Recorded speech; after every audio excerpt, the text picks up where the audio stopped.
China is dumping tremendous amounts of steel into our country. The government is subsidizing it. It's almost like they want us to just die. And they have no respect for us. Their leaders are really smart. They're really cunning. They're really sharp. And we have dummies, right? We have dummies. We have dummies. We have people that don't have a clue.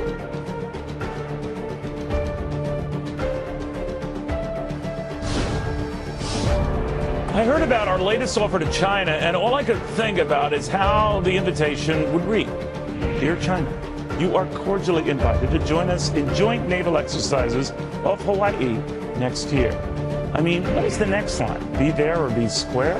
Please RSVP whenever you can. We don't want to push in anything.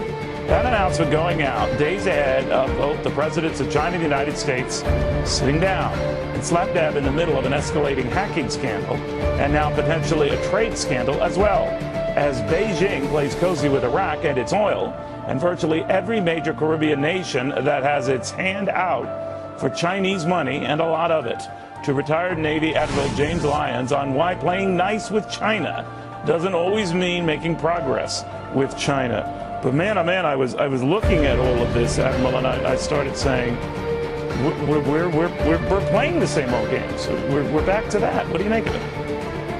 Well, we got to step up and realize we're in our second Cold War with another communist totalitarian regime. And that's what President Obama needs to make clear in his meeting in California with the Chinese president. He's got to show the leadership that has been lacking up to this point. What does he do, though? The argument has always been, as you know, Admiral, that we feel indebted quite literally to the Chinese because they buy so much of our debt, and we don't want to, get them annoyed at us because maybe they'll stop doing that. I've never bought that because I don't know where else they could go. Secondly, I believe that they need us a lot more than we need them, but I don't want to go down that side road there. But I will say that we are always on defense. Why? Well, first of all, I don't understand, Larry, why everybody is shocked on this hacking issue. It's 21st century spying. It's gone on for a millennium. It's going to continue to go on.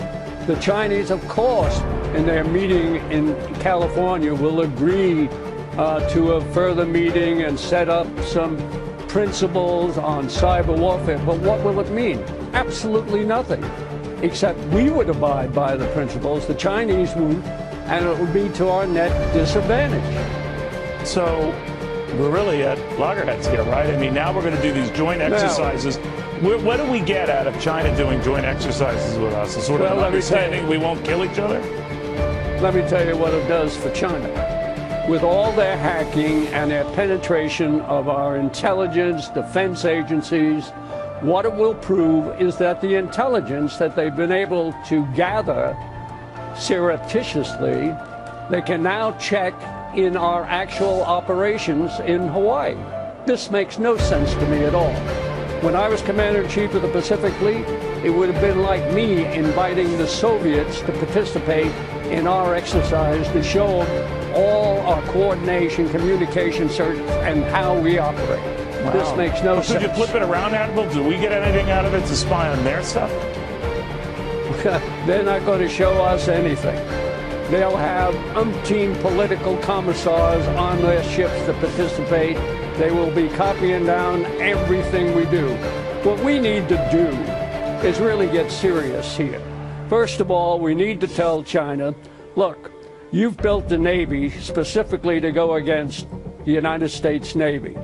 Your anti-ship ballistic missile are not geared to go against the Bangladesh Navy. And we need to tell them that we consider this an unfriendly act. Furthermore, let's be upfront here.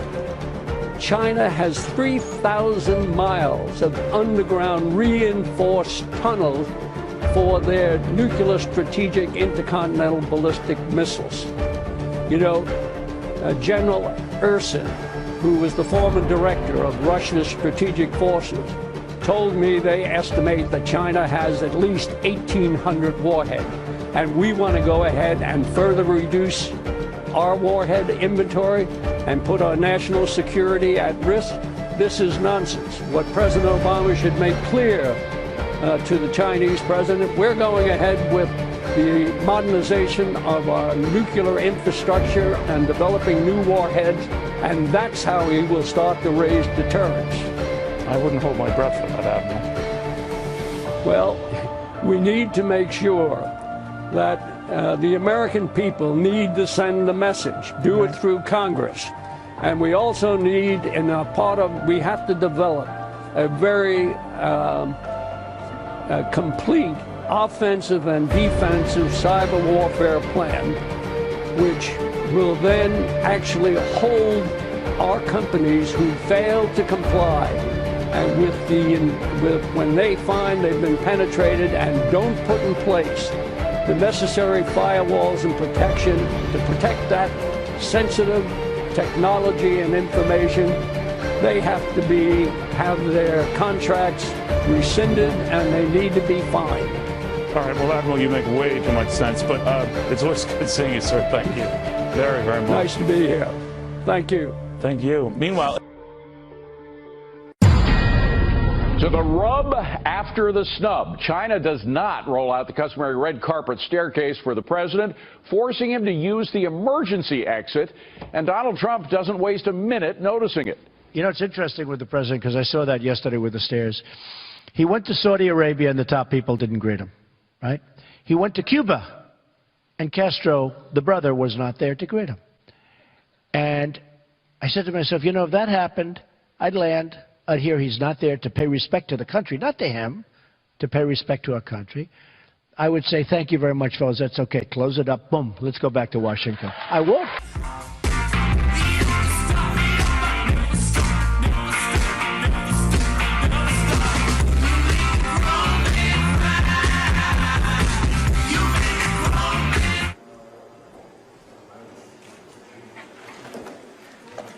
美国总统选举是美国的内政，我们对当前选举的情况不做评论。需要指出的是，中美经贸合作其本质是互利共赢，符合双方的共同利益。我们希望美国各界人士理性、客观地看待这一关系。Because we can't continue to allow China to rape our country, and that's what they're doing. So has computer warfare finally become a reality between the world's two most powerful nations? Chinese hackers have long been accused of targeting American companies. But tonight, China is lashing out against reports that those hackers may be working for the Chinese military, the Chinese People's Liberation Army, and they may have key American infrastructure in their crosshairs.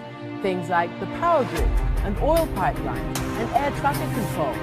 Military involvement would bring the cyber threat to a whole new level, and it's something U.S. Defense Secretary Leon Panetta warned about late last year.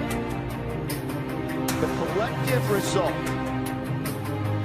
of these kinds of attacks could be a cyber Pearl Harbor, an attack that would cause physical destruction and the loss of life, an attack that would paralyze and shock the nation and create a new profound sense of vulnerability.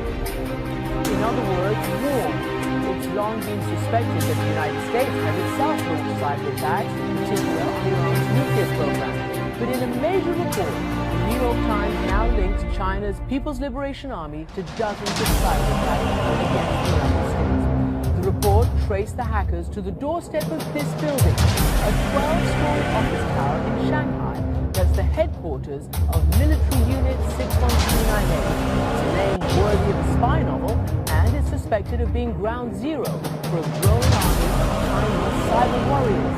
The Chinese government hotly denies this report, tossing the ball right back into America's court. Making baseless accusations based on premature analysis is irresponsible and unprofessional, says China's Ministry of Foreign Affairs. 14 million Chinese computers were attacked by 73,000 IP addresses from abroad. Most of those cyber attacks came from the United States. Now, be that as it may, according to the Wall Street Journal, China launches more cyber attacks than any other nation, just behind them the United States and Russia. Let's turn to David Sanger. He's the author of the New York Times report, and he joined me earlier from Harvard University. David Sanger, welcome to the program. Good to be back with you, Christiane. And an amazing story you've got on the front page of the New York Times. I mean, in a nutshell, all of these suspicions that we've had about cyber attacks and cyber warfare, you know, stealing trade secrets and all the rest of it, now you're saying that a new group has traced it back, what, conclusively to the Chinese army? I would say that they have made a very strong circumstantial case that it is coming from a PLA unit called 61398 that's located in a 12-story building in Shanghai. My colleague David Barboza wrote the story with me along with Nicole Poroff. He went out to the building last week. It dominates sort of rundown neighborhood in Shanghai. Got thousands of people working in it. The group that did the trace back of the attacks done by a group called Comment Crew, which is probably one of the largest of the Chinese hacking groups, they were able to take most of the digital forensics right back to the gates of this building. They couldn't take it inside for all kinds of reasons we describe in the story. But if it's not coming from this building, then you've got to believe it's coming from the noodle shops and restaurants that surround this building. So, David, you know, you've got Comment Crew, is otherwise known as the Shanghai Group. You've just said the name of the unit, 61398 or whatever it is. It sounds like a very intense spy novel.